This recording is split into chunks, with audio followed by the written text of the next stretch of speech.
Hey everyone, what's going on? Rob here.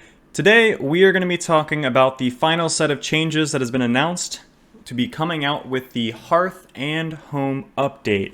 Now previously we had discussed a lot of the changes to the general combat system, specifically with shields, and how food will now be changed with regards to whether you choose a more stamina-based or HP-based approach. In today's video we're going to be talking about the final two spotlights that came out. The first one a little bit shorter. It talks about how the meat system has been changed a little bit, and now animals will have individual meat instead of having a general meat. The second addition being that your cooking stations will now have to be upgraded similar to other stations. And finally, the third change being the introduction to the Puke Berries, which they just showed there, as a way to clear your food. Now, in the previous system, when you consumed a food item, you would have to wait until the second half of its duration when it was blinking in the bottom left corner in order to replace it. With the new Puke Berries, you will now be able to take off essentially all of your food buffs. Now, note, this is dangerous because it will put you at very low HP. So you want to make sure that you're in a fairly safe location when you do this.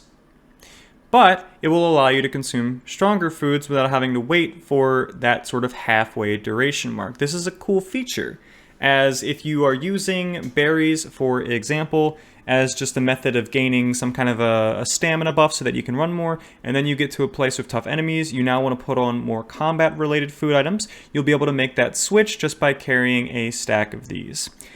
However, the bulk of this video, I want to talk about the significant weapons changes that are coming out with the new Hearth and Home update.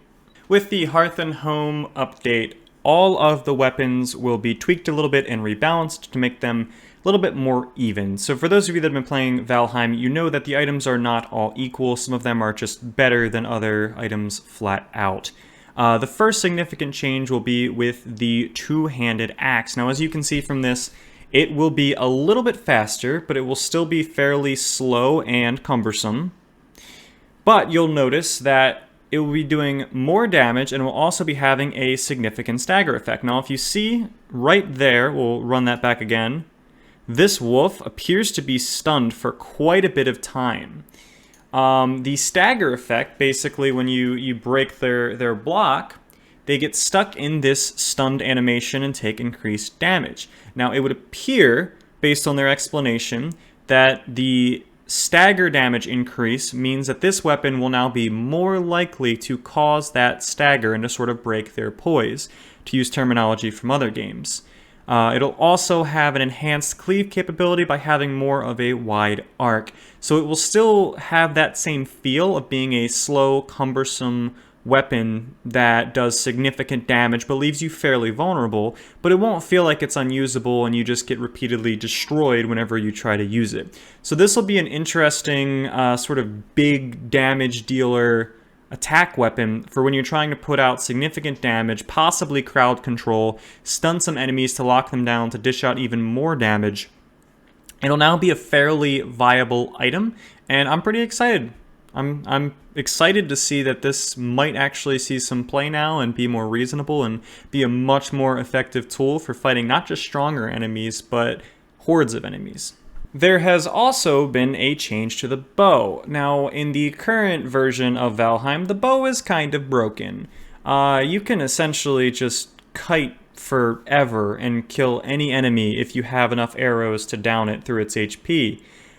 They will now be making some adjustments to the stamina so that you'll have a little bit more time to aim. It appears the stamina drain will be a little bit less with the new bow. On the flip side, the bow has been adjusted so that you can't quick fire. There will now be a little bit more of a delay before you can shoot, so you won't be able to just pop enemies immediately.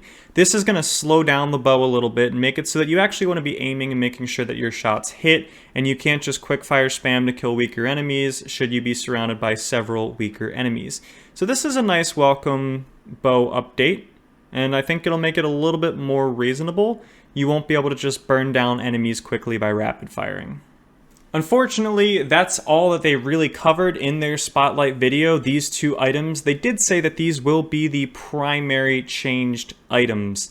The other weapons will have differences, maybe damage, maybe a little bit difference of swing time or swing arc.